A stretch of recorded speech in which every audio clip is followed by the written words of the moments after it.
today. Welcome everyone. My name is Mariska Morse. I'm the president of the American Marketing Association New Orleans chapter. And I'm just saying a quick hello and welcome before I hand it off to my colleagues who will be talking a little bit more about AMA and then introducing our speakers. But I just wanted to give a big shout out to our board, who has been an incredible force this past year. This is actually our last program of this fiscal year for AMA NOLA. We have one more event coming up. That's a marketing meetup on June 8th at NOLA Brewery. But this is our sort of last programming event for the fiscal year, and you will find us back and active in early September. So we take kind of a couple months off, and then we will be back. So I did want to give a big shout out to my board for all of the work that they've done. We had some incredible events this year. The Festivals Forever was our kickoff of the season, where we had the marketing leads from all of the different festivals. We had Cheers for Beers, where it was the marketing leads from the different breweries around New Orleans.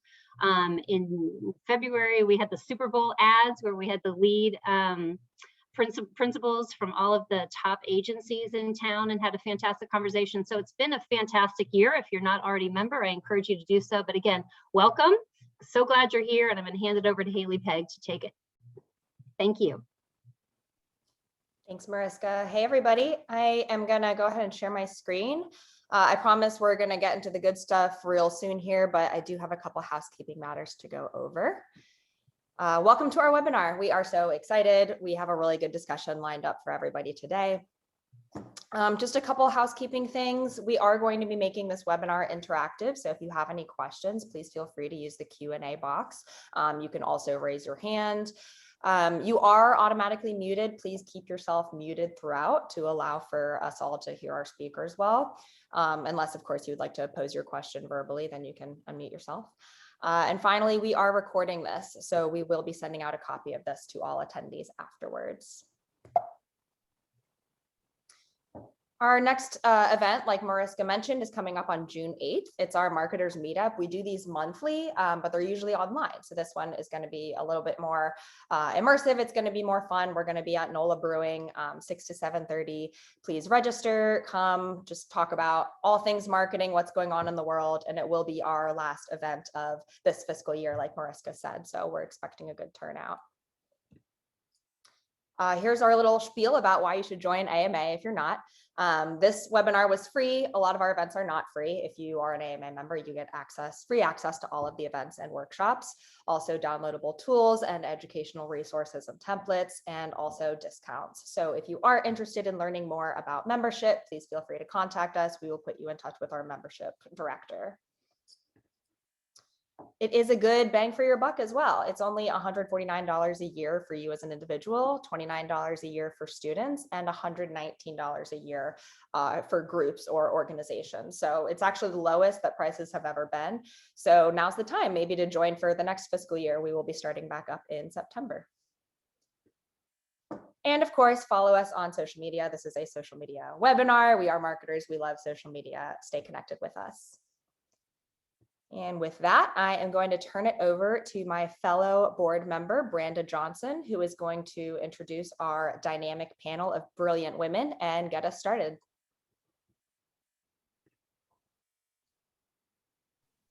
Hello, everyone. So happy to have you all here. I'm Branda Johnson, as Haley mentioned. I help with social media for AMA.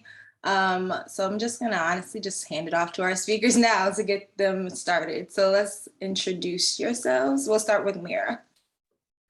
Hey all, my name is Meara McNitt. I am the social media director at Optimism, an agency based, well, our flagship is here in New Orleans, but we've got offices in DC and Atlanta as well. And I've been here for about 5 years running ads on Facebook, posting since 2017.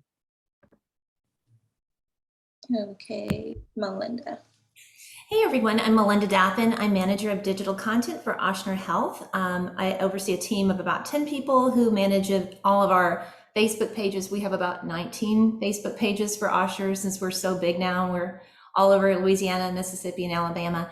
And of course we have LinkedIn, Twitter, Instagram, and we've jumped into TikTok recently. So Before I got into hospital marketing in 2019, I worked at NOLA.com as a journalist for many years.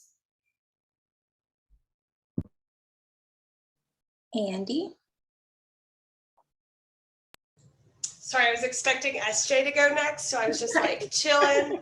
But I'm Andy. I'm the senior manager of social media at New Orleans and Company. I've been here since the beginning of the year. This position was not previously in-house. They always outsourced this to an agency, including FSC Interactive, which is where I was for 6 years, leading this account many moons ago, which is sort of how I got connected. But I handle the overarching strategy, implementation, adjustments, and reporting for all of Visit New Orleans, and then also the New Orleans and Company corporate channels. Previously, I was with Daffin for 5 years, leading all of their digital efforts. And then before that, like I said, FSC Interactive for 6. I've really been exclusively in social media since kind of the very beginning. When I was in college, that's when Facebook rolled out their public profiles. You didn't need an EDU address anymore. And I was working in the marketing department at Millsaps, and they were like, "You're young, manage this for us." So I set up the college Facebook page, Twitter account, and YouTube channel. And I've been in it ever since. All right, thank you all. So I think it would be good to start off with some numbers and resources first. So I'm gonna hand it over to Melinda, who sent us some great information, who has also some slides to share. So can you tell us a little bit about your research? I think you're muted, Melinda. Rookie mistake. Sorry about that. Hopefully you can see my screen. So I wanted to talk a little bit about some recent research, and I made a bunch of slides. I'm not going to go through them all because that would be too much. But if you would like to have this deck after, I did have some resources at the end of the deck that I think might be nice for everyone to have. But this was put out by Hootsuite, although they're getting their data from Facebook. And, you know, Facebook wants you to know that there's still plenty of young people on Facebook. And I do think it's, you know, important to remember that Facebook does still have the biggest reach of any social media platform in the world. Although, you know, obviously TikTok is influencing how a lot of things are happening now. But, you know, there's still a lot of young people on TikTok, Facebook, and it is the best place probably to reach multi-generations. And this is just some interesting recent research for active users worldwide, so not just United States, but worldwide. So you can see how well Facebook does with active users around the world. And then, sorry, stuck. Where'd you going? There we go. And then this is just looking at the United States. So according to this information from Global Statistics, Facebook is still the most used social network in the United States, and that's 2022 data, so pretty current. So like I said, I think Facebook still matters because it is, you know, has such huge reach. You can reach men, women, all walks of life. You know, the way you can upload your CRM data, you can target leads, the way you can filter, you know, for targeting is really useful. However, and we're going to get into this more in this discussion later, you know, the iOS 14 privacy update is a thing. So we're going to talk about that. And I have a link in here that if you haven't read this article from Meta yet about how you should adapt for the ads tracking, I definitely would recommend you read that. And I'm having trouble switching. And then also just taking a look, if you're interested in the stock market like my husband is, and he follows it very closely, you probably know the first quarter this year, you know, there was definitely a dip for Facebook, and, you know, they anticipated that because of the privacy update, and the dip, you know, is most significant in their two biggest markets, which are Canada and the United States. So, you know, I think the main thing to probably think about right now with Facebook is that it's in a state of transition and how it's going to adapt to this. But I certainly think they're going to figure out ways to adapt, and, you know, they want to make money. So they're going to figure this out, I'm sure. I did throw this in there because I just thought it was interesting.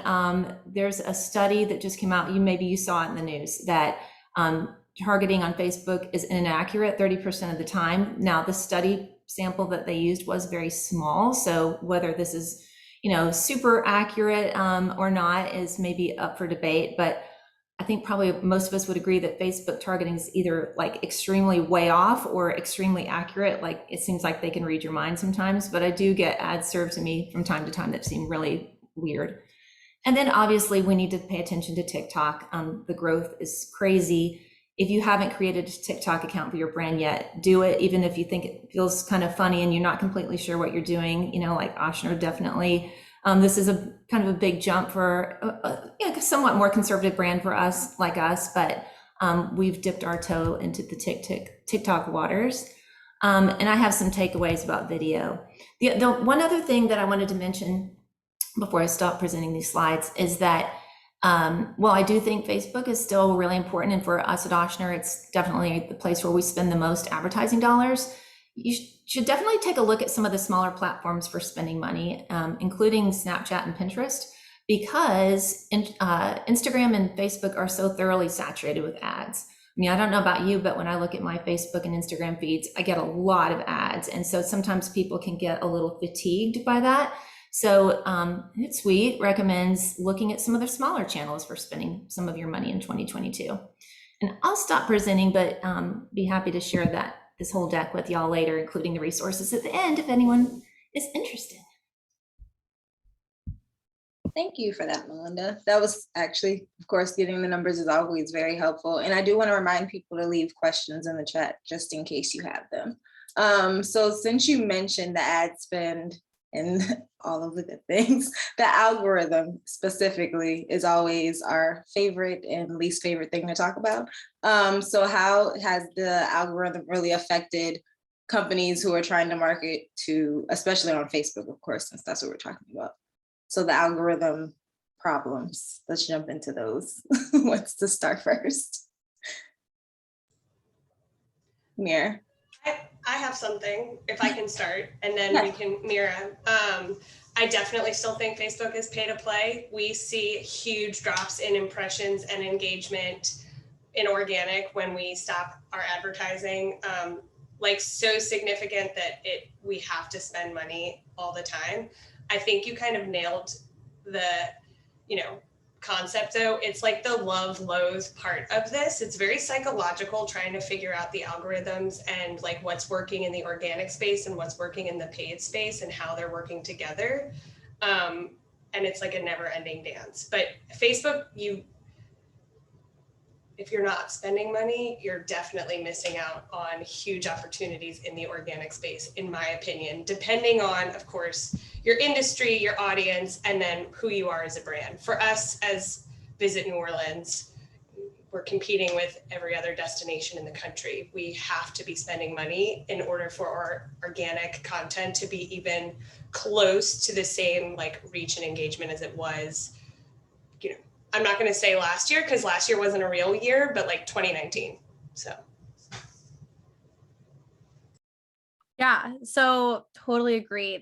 The thing is that as social media marketers, we're looking at social media twofold. So one, we're trying to see numbers and success, but two, we're also consumers. And we know that as consumers, when you're scrolling your feeds, you want to see your friends, you want to see perhaps the influencers that you like.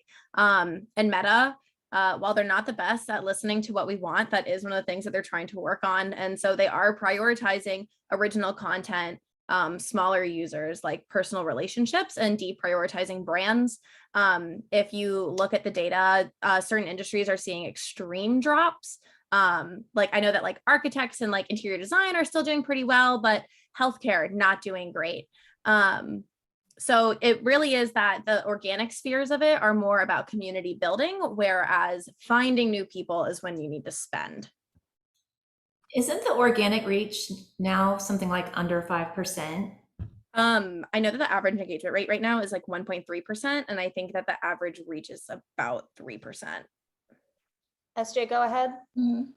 First, I think we skipped my introduction, so I'll just briefly say, I'm Sydney S.J. Walker. I'm the Digital Communications Manager at the Louisiana Center for Children's Rights, which is a nonprofit dedicated to serving children involved with the legal system in Louisiana and specifically New Orleans. I think Meara brought up like a really good point that Facebook is trying to listen, because we have actually seen kind of like the opposite shift, which is like we're a nonprofit based. So like people, it's more mission based, right? Like we're not really trying to like sell a product. We just need people to like care about what we're doing. And people, I think, are more likely to like organically share our stuff and talk about our stuff without us having to prompt it because it's personal to them. So our engagement and stuff with some of the changes Facebook has made has like gone up like we're having to spend a little bit less money because people are seeing our stuff like a little bit more. People are telling me like, hey, I saw your stuff, like it popped up, you know, it's like they're seeing it timely wise. And then I think it's being shared more and they're seeing that it's being shared more. So I think it is an interesting shift of them moving from like brands to like what people really want to see and like organic content in that way. Do we think the shift is because of the change in it being going from Facebook to Meta? I know we want to talk about what Meta actually is, and a lot of us want to get the explanation. I see Meara has eyes. I have thoughts. So I think that we need to look at this in entirely a large context of that. You know, starting 2019, 2020, we saw a real shift in how the culture operates with the internet. One, we all had to go online, but two, there was a lot of, you know, social unrest, and kind of like what SJ was talking about, we moved from being a brand consumer buyer community to being about our communities and about our people. I predicted that Meta was going to change their name to something like Together, to really try to be like, yeah, we're like all about the people now. But that's really what this is coming from, is they had to rebrand as to fix themselves in the 2016 election. Is they're like, we're not the bad guys. Like, look, we're the good guys. And so that's why they're making all of these changes to make us feel good about them again. It's all PR. Yeah, I definitely look at this as like a rebrand. I'm sorry, like this is to me, this is just a rebrand. Like it's less to me about like products and technical changes, and it's just like their personal perception was like so skewed. And I think even like just personally and like anecdotally, like when people get ads on Facebook, I think there was almost like a feeling of like ick, like because you knew like, oh, they like used my stuff to like show me this ad, and people would be like, I talked about this and now it's like showing up on my Facebook feed. And so I think a lot of this is to like be like, no, like come to the metaverse. It's like cool over here. Like, don't worry about that. I feel like it's more of that. Melinda, did you have something you want to say? I didn't want to cut you off. No, I was just thinking about, you know, when we put money behind different kinds of posts, you know, emphasizing the people, you can definitely see, even if you spend the same amount of money on one type of post, it's maybe a little more, you know, I don't know, it's institutional is the right word, but then a post about a person like an employee or a patient or something like that, that's more heartwarming, that always does a whole lot better. It has more reach, it has more engagement. So you can see how the algorithm is coming into play. Agreed. I definitely think it is a PR thing, like SJ mentioned, and we'll definitely, they want us to come over to the cooler side. They don't want us to look at our families anymore, but that's how it goes. So we talked a little bit about the different industries that you all are in. How does your industry play a role in the social media strategy that you mentioned? I know, Melinda, like you mentioned, doing more family content is where the engagement comes in, but for everyone else, how does that affect what you post and what you don't?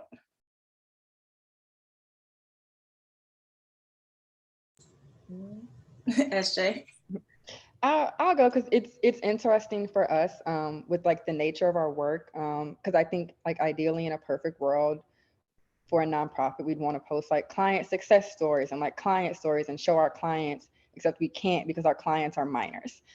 In their cases, like their stuff is usually confidential. So for us, it's been a lot of work around of how do we create organic content that still like feels that need of like Melinda said, like showing the faces and like, you know, showing the stories without like, you know, literally breaking the law. And like Melinda referenced, like one of our best performing posts that we've started doing is like we started doing staff profiles, and those organically have like, we haven't had to put anything behind those. Like those are like performing out of the water because other staff shares them. People are proud of like your family member. When your family member does something that like feels like it has like a purpose, you're like, look at my cousin's a lawyer, like for kids, you know, like you're gonna like share that and be like excited about that. And then I think it's like people like to rally behind a cause. So for us, it's like posting about like, oh, this is like a bad bill that's happening. Like, here's what you can do to like get involved. Like, people want to like share that and repost that, and they're going to tag their friends and be like, did you know this is happening? Like, oh my gosh. And so it's easier for us, I think, to tap into that as a nonprofit. Like, if I worked for like Target, I don't know if like people would be excited to share like that, like Target's having a sale, you know, and like, I don't know if like Target employees would want to share that Target was having a sale, versus like our employees are like excited to like repost our stuff and share our posts. Our initial like organic growth is internal. And that is like really, really helpful when there's like 50 people off bat. They're going to like comment, like, and reshare your post. And you don't have to worry about getting 50 strangers to do it. What you just said makes me think about, you were mentioning Target. Walmart does some really smart stuff where they do feature a lot of their real employees, and then their CEO is really good about like doing just little behind the scenes videos that he's making himself, which I think is brilliant. I think it's smart for brands to do stuff like that, so it seems less advertising and more like real people-y. Andy? So that's like harder for my industry, right? Because it's travel and it's the city of New Orleans. But I would say just anything that's super authentic and genuine to your brand, regardless of the size or the industry you're in, is really important, which it sounds like obviously what SJ is doing is covering that. And then I've seen some of what Walmart is doing, and I'm like, maybe I should be shopping at Walmart. Like, it's good. Anything that like taps into an emotional part of somebody's person is going to make good content, whether that emotion is anger and hatred. We've seen that and see that be very successful, or if it's really feel good and heartwarming, or if it like taps into that this isn't right kind of social justice feeling. Those are the directions, you know, that I think, and really anything that differentiates you from your competitors. So I feel like this is a constant struggle for me, because one day like a cute picture of people holding hands in the French Quarter is like knocking it out of the park, and then the next day the same concept is like falls flat, and I'm like, cool, I don't know anything. So Finding that balance is definitely the hard part. It's the authenticity has definitely been the word for posting on social media lately. But I can give you an example. Can I give you a quick example of you were talking about heartwarming, Andy. We just did a review of what our top 5 performing posts on all of our Facebook pages were this year, and do you know what every single one of those posts had? A baby. Babies. People Every love single babies. post had a baby, and also dogs. So anytime anybody has a chance to put a baby or a dog on Facebook, do it. Meara? So obviously I come from an agency background. So we're running social for a variety of different kinds of businesses. And one thing that I want to touch on, not just on the organic side, but on the paid side, there's a real industry block there because Facebook got into these troubles with the government and all this. There's now certain limitations of what you can advertise and who you can advertise to. So financial institutions are having a very hard time right now. Healthcare, jobs, education, these are all you can't limit who you're reaching. So that's one of those instances where it's like Facebook's doing a terrible job and they're targeting. It's because a lot of these things got taken away. So those, it was actually really nice that Melinda brought up TikTok, Snapchat, and Pinterest, because those are some of those better places to go if you're in one of those industries that can't really target down based on like age, location, gender, or anything like that. Definitely. For the features that you kind of touched on for community initiatives and other opportunities that Meta has, because of course, every time I go on there, there's something new, there's something different to try. But are there other opportunities and the new features that they offer that we can take advantage of? Meara's looking like no. Or tell us your thoughts on the new features. They are still trying to get me to sign up for Facebook dating every time. And I'm like, you know what? There's one place I'm not dating. It's on Facebook. I've heard people had success, I'm just saying. But what is the version of Zoom called, or it's called Facebook? What's it called? You know what I'm talking about, where you can chat. It's not like, it's sort of a combo of Zoom and Facebook, and it's for businesses. I can't remember what it's called. They were trying to push that for a while. I don't know if it's just disappeared or they gave up or what. So I feel like they're constantly trying to push things over on Facebook. Yeah. And we live in this very interesting world where 9 times out of 10, people don't want a new app. They want the apps that they already have to just accomplish this new feature, which is why you see everyone trying to do what TikTok is doing, because they're like, oh, if we can just get them off TikTok and staying on Instagram, TikTok beat them to it. But I think Facebook is one of those few places where everyone's like, no, I don't want anything else from Facebook. I would rather go somewhere else to get this done. Like I stopped using Facebook Messenger as soon as they made it a new app, honestly.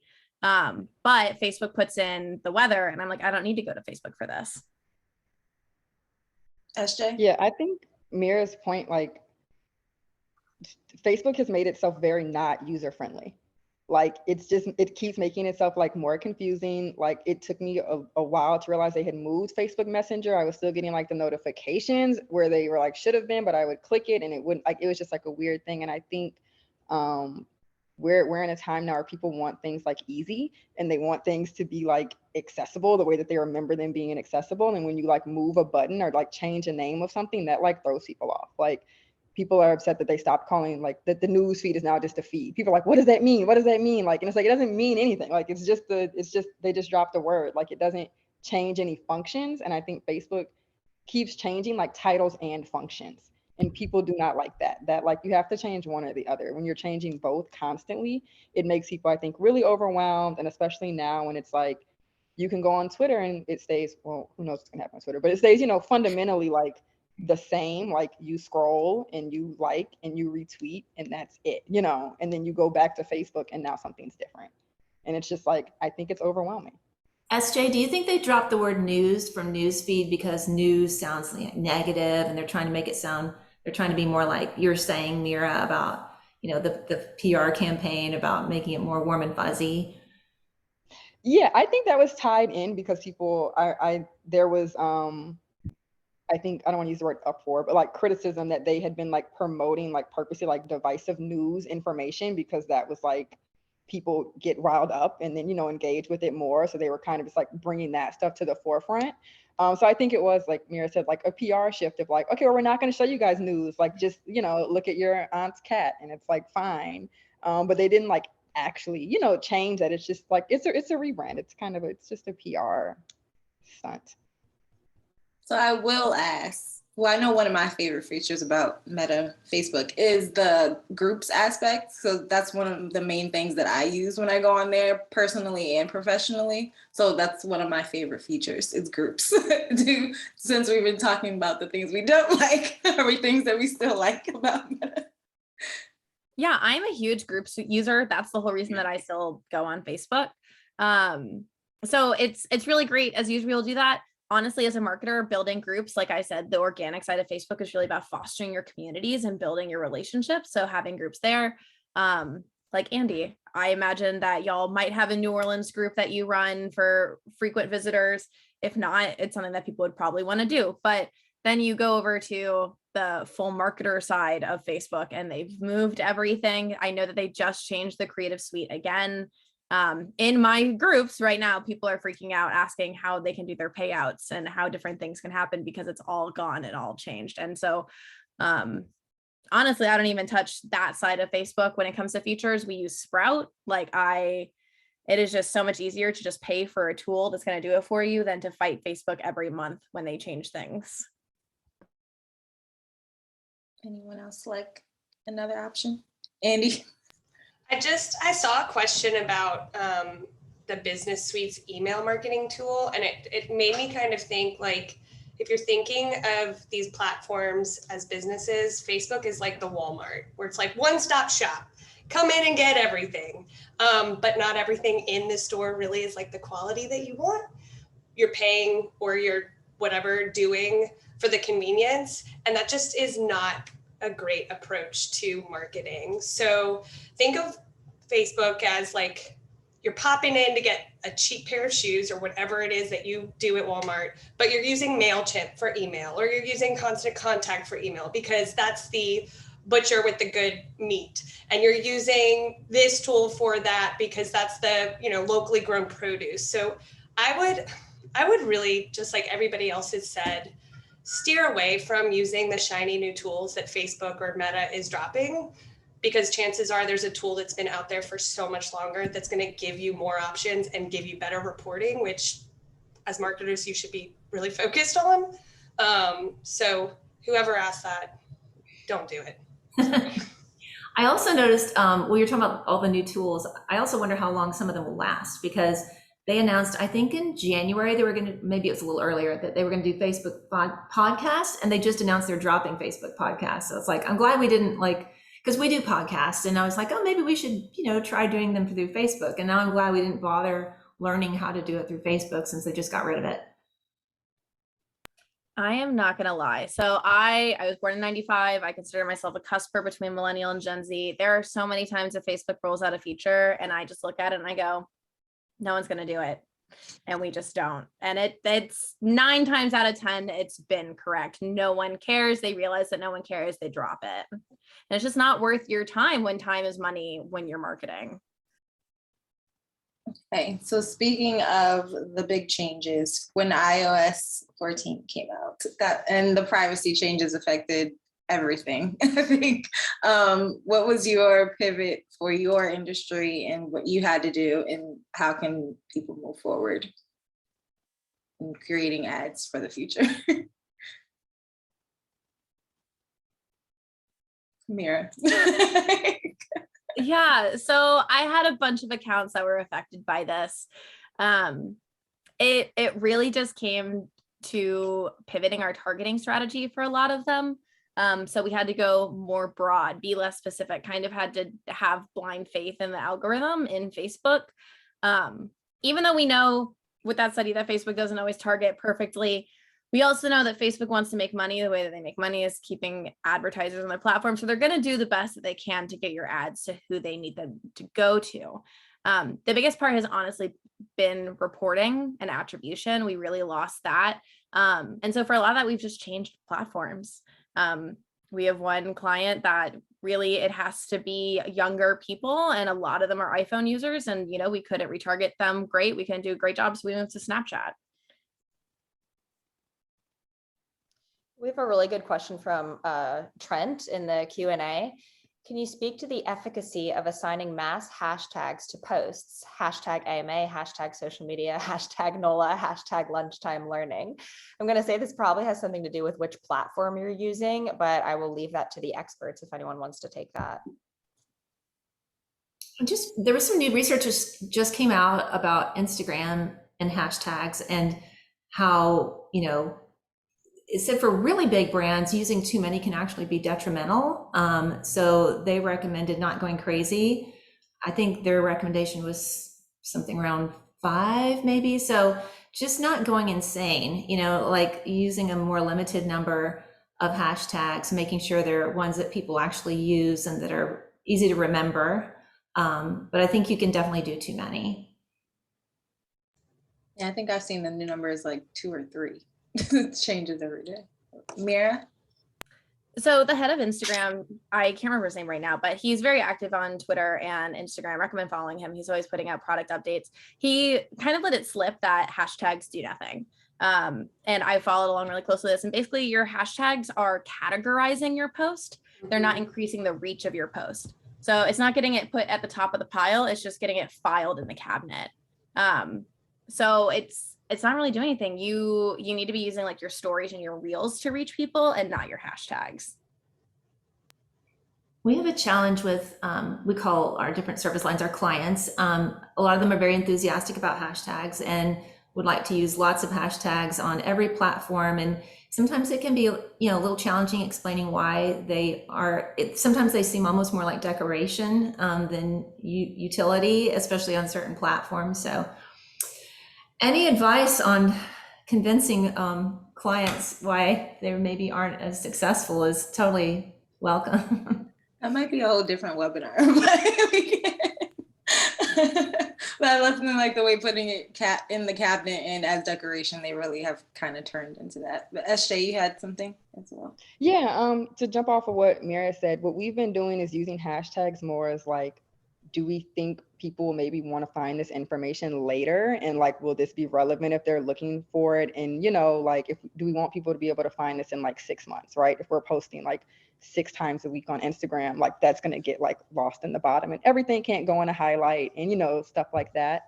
So what we've been doing is using like our, you know, general like brand hashtag, but then also like specific campaign hashtags. Like right now we're campaigning to like stop solitary for juveniles incarcerated. So campaigns that just like updating the status of that, but also just like if there's just an informational post about like, this is why kids shouldn't be in solitary confinement that we know is going to be evergreen because that is never going to change, like making sure the hashtags on that, which are like 3 to 5, you know, will be able to be found not just with our stuff, but with like the national Stop Solitary campaigns. So it has been really helpful when we're like trying to connect with like national groups doing the same thing. And then we just know we're using the same hashtags as them. So like if people are looking for their post and they'll see ours.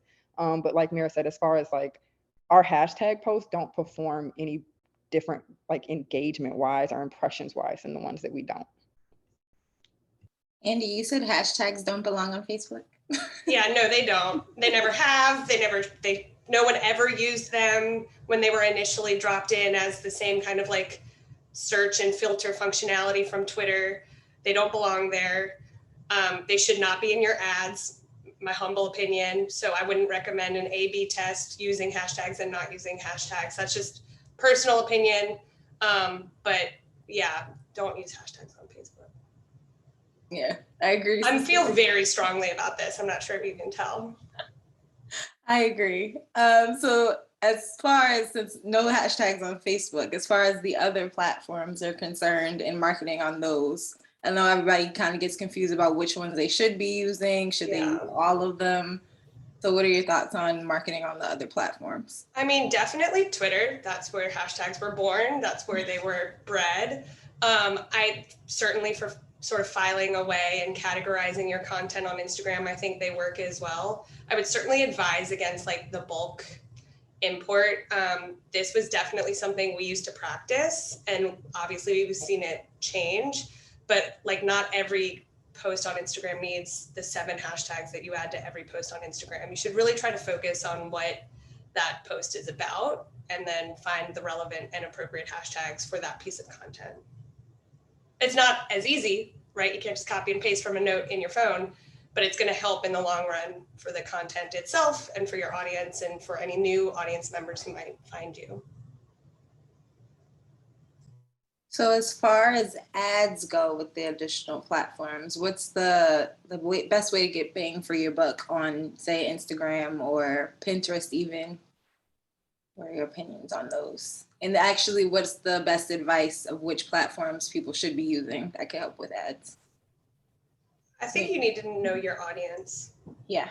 If your audience is brides, spend all your money on Pinterest. We're running ads on Pinterest right now for brides who want to plan weddings in New Orleans. If your audience is dudes who are politically inclined, spend some money on Twitter. Like, you have to know your audience before you decide where to even exist or spend money. You do not need to be on every single platform that drops, especially if you're a tiny marketing, like, you know, department of one person at a small business here in New Orleans. So I would just say know your audience, set goals, make sure you're targeting properly, and focus on like small things that are going to actually get you a return rather than everything all at once. One thing I think is interesting about Pinterest is how far people plan in advance using Pinterest for like holidays and special events. So like, you know, now is a good time to put up pins for Christmas, which seems crazy, but people like start making crafts or planning things, or so that's one strategy to use. And then also for Pinterest, you can look at which of your pins are performing best organically and use those as, you know, a guide for which ones to promote as ads. I think you also need to look at what your objective is for your ads. Is it just brand awareness or store traffic? Brand awareness, TikTok is a great place for that. Conversions, you might want to look, then you would maybe look at Facebook, Snapchat, but also is it a product? Is it a service? There's just so many different things. You have to look at the behaviors.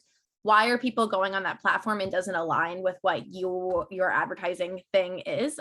People are going on Facebook to look at their family. People are going on Instagram to feel good about themselves, show off themselves. People are going on Pinterest to do research. People are going on TikTok to be entertained. You have to think of advertising on TikTok like it's a commercial on TV, not like it's a product post on Facebook. So there's just so many different parts of the mix that you got to look at before you decide where you're going to go. I have a question for y'all. So on TikTok, my impression is it seems a little harder to promote a service than a product on TikTok. And I don't know if I'm way off or if you all agree, or what is your advice for promoting services on TikTok? Well, there's a whole TikTok made me buy it concept. There's not a TikTok made me seek out therapy, you know? I feel like products are way easier to sell on TikTok than services. And products lend themselves better to creating like interactive video content than like, I offer this, you know? That's my opinion. I would say personally, from what I've seen, being the communications person, the video for services kind of has to be, especially on TikTok, lead towards the comedy side than you trying to promote the service directly. Talk about like their needs versus what they get, if that makes sense. But SJ, I saw you had a comment as well. Oh yeah, I was just gonna say, I think with like the doing ads on different platforms, also knowing like what different age demographics are doing on that platform. Like I joke all the time that like I think like women that are like my mom's age, like my mom will buy anything off of Instagram. She'll be like, yeah, like it popped up and I was able to just like buy it in the app and it only costs like $10. So like it's coming to the house next week. And I'm like, what? Like what are you doing? Like you don't even know what this is. So I think like knowing how, like I don't shop on Instagram. Like I see the feature, but I'm just like, whatever. Like I'll browse it and still go to the website. My mom will like click on a link in anyone's story and just shop off the app. And so I think like, yeah, like I'm like, that's nuts. Like stop doing that. So I think just knowing how like different age demographics view things differently. Like I feel like for me who grew up on the internet, I'm just like, why are you putting all of your information like in that app? And she's just like, oh, this is so convenient. Like I can just order everything from this one app. So I think being aware that like different age groups look at these apps totally different as well. Yeah. I know that earlier in the chat, there's a question about the tagging feature on Instagram, how you can like tag all the products now. And if that's valuable. I think it really just depends on who your audience is. Instagram looks at how people behave before showing them things. So if your audience likes shoppable posts, then they're going to look at them. But if your audience is mainly engaging with their own friends or like maybe they're like big into breweries, and so they're constantly engaging with those posts. If you're going to start putting shoppable posts and they're not following influencers and brands that are already doing shoppable posts, those posts aren't going to make it into their feeds. Don't start doing a feature just because it came out. like all the Facebook features don't do everyone. Everyone is not meant for you. So another question about Meta specifically is, this is what I thought when they changed the name originally, was like, I automatically think of Metaverse and like that realm, which I can't really get into because I don't understand it completely. I'm going to be completely honest. But are we going to see Facebook even be the same that it is today in a couple of years just because of the Metaverse specifically, or like all the other tech things going on? Andy? Facebook's not the same as it was like 6 months ago.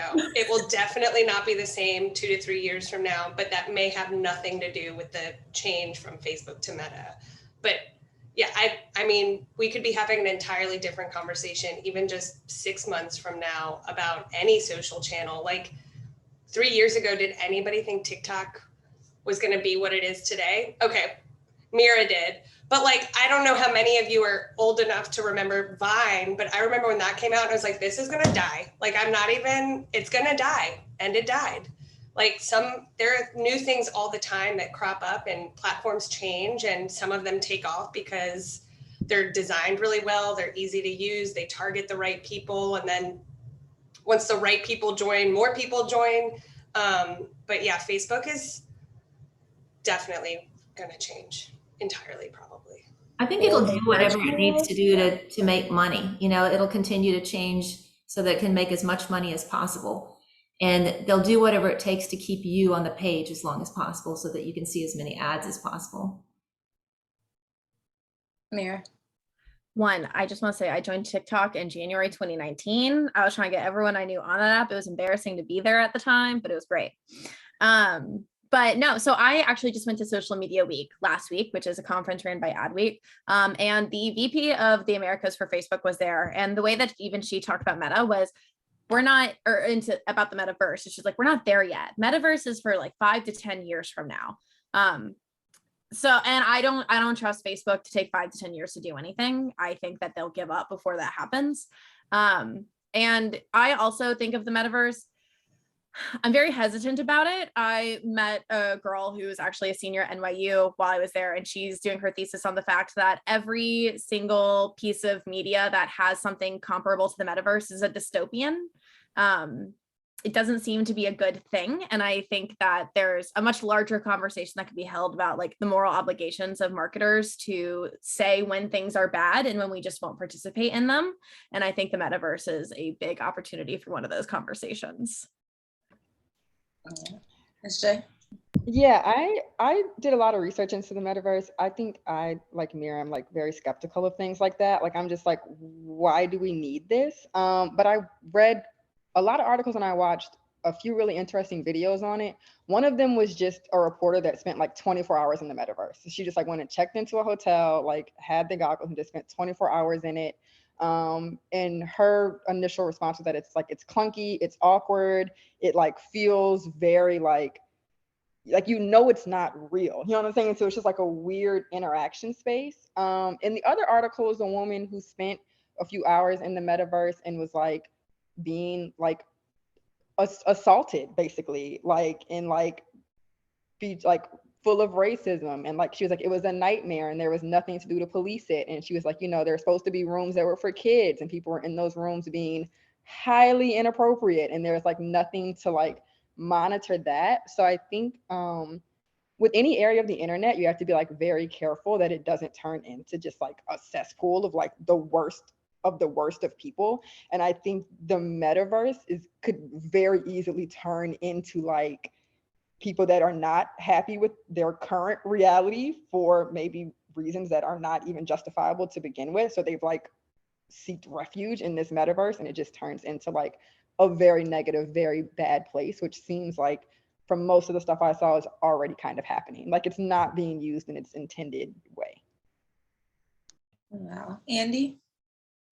I was just gonna say, again, I feel like pretty old by comparison to some of the other panelists and probably some of the attendees, but it's like the beginning of the internet again. It's like a weird going back to like this wild west of like me as a 10-year-old logging into a chat room with like absolutely no policing whatsoever. And it feels like a really slimy, dirty slide back into something that like we should never have even been like, what about this concept? Like it's a very weird sort of turn back to kind of the beginning of the internet to me. And it is not, if you don't feel good doing it, right, you shouldn't be doing it.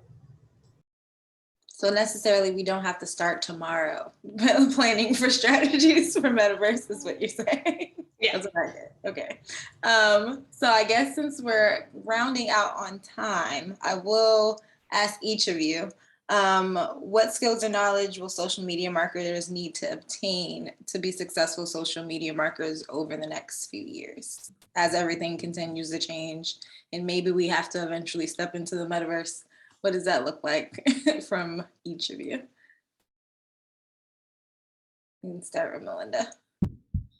I would say you have to just constantly look at your analytics. You know, I'm kind of obsessed with looking at ours and looking at what's working, you know, what the trends are, and it changes. You know, what might be really successful for Ochsner right now may not be as successful for us a year from now. So I think just being really good at analytics, getting as familiar with the analytics tools that are available within the platforms themselves, as well as if you use something like Hootsuite or Sprout or whatever, getting really good at using them and referring to them often and letting them guide your decisions, I think is very important. Agreed. SJ? I think I would say like fundamental marketing skills. I think knowing your audience, knowing like your analytics and how posts are performing. I think like there's always changes, right? I mean, a long time ago, like marketing was like if you were marketing a song, you want people to be able to buy it as a ringtone on their phone. Like I could not imagine my disgust if my phone started ringing right now and a song started playing. You know, like I think things are like always changing and evolving. So I think a lot of times like going back to basics, like good marketing is good marketing, you know, like there's just kind of fundamentals to it. So I think not getting caught up in like the trends and not getting caught up in like using all these new features and using all these new platforms and like running yourself dry because you're trying to do 20 things and be on 15 different platforms and like reach everyone, when you just narrow in on your audience and narrow in on your product and your service and like what 2 to 3 platforms will serve you best and what, you know, just like go back to the fundamentals and the basics. Definitely. The basics. Meara? Yeah, I think you just need to remember to be a user. I think a lot of the time as marketers, we get really sucked out of it and try to think of it just from the business angle, but you also have to remember that everything about social media is inherently human. It is about humans reaching humans, whether you're B2B or B2C. The business that you're talking to, there's a human on the other side of that. So you just need to be down in the trenches with them, looking at everything as a consumer does and participating in the platforms as they do. Andy? I mean, these three have said basically everything I would say. I think analytics is like probably the most important. If you're not looking at what you're doing and how it's impacting your bottom line or your goals, like why are you even doing it in the first place? And then I would just say, like, if it's not working for you, you don't need to be there. Like if you're on Twitter right now and you don't understand why you're continuing to like put stuff on Twitter because it's not doing anything for your business, I urge you to make the decision to get off of it today. Same for Facebook. If you're not getting business from your Facebook page, get off of it. You don't need to be present just because it's a social media platform that exists. And if you are going to be present, then make sure what you're doing is affecting the goals that you're setting for yourself and your business. I have to add on, Andy, that's so funny that you said that, especially that you mentioned Twitter, because I just shared with my team today, I read an article that Twitter is the only social platform where negative comments outnumber positive ones. And, you know, this article suggested if you don't really love spending a lot of time dealing with disgruntled customers and company critics, then maybe it's not the platform to be on. I thought, ooh, you know, I don't know if we were going to get off Twitter tomorrow, but it did make me think, is that a great place for us to spend lots of time and energy? Right. Yeah. Yeah. It's also like, I think it's got a little more of the like saltiest, spiciest personality compared to the other platforms. And if you're like not sarcastic, if you're not down with getting like a little roasty, toasty, probably don't need to be on Twitter. And if like your brand is not able to come up with a very unique, like human brand for Twitter, girl, you don't need to be on it. And mentioned Wendy's on Twitter. That is definitely a perfect example. Wendy's to me is like the pinnacle of a brand that uses Twitter appropriately. And I think back about like being in agencies and like clients being like, I want to be on Twitter, but not letting us write content that like fit to the platform. It's just like, well, this is going to go nowhere, but okay. You know, it's a platform that has a lot more of a developed personality, and that developed personality is not a nice one all the time. And so if you're not comfortable sort of dipping into that in your brand voice, then, you know, you probably don't need to be there. Sounds good. Well, I think I'm gonna hand it over to Mariska. Okay. But thank you all so much for the great information and the questions. Appreciate it. That was fantastic. And Haley, I don't know if you had any sort of wrap up comments, but I loved what Meara was saying right at the end there about be a human, be your own audience, which is always a good litmus test. And what Andy also said about like, don't be on it because you feel like you have to be on it. I don't know, Haley, did we answer what the meta? I think we did. I think we know what's the meta.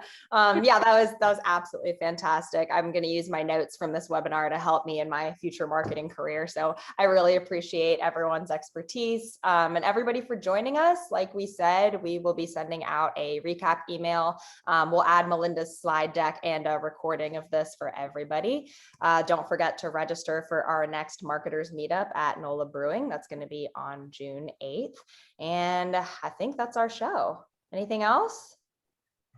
Just a huge thanks to our panelists. Huge thanks to our And panelists. Haley to you and Branda to you. It's been an awesome AMA year. Thank you all panelists, speakers, experts on social media for being with us today. And for the audience, it was such a great audience. I loved all the chatter and the questions. So fantastic event. Thanks everyone. Have an awesome afternoon.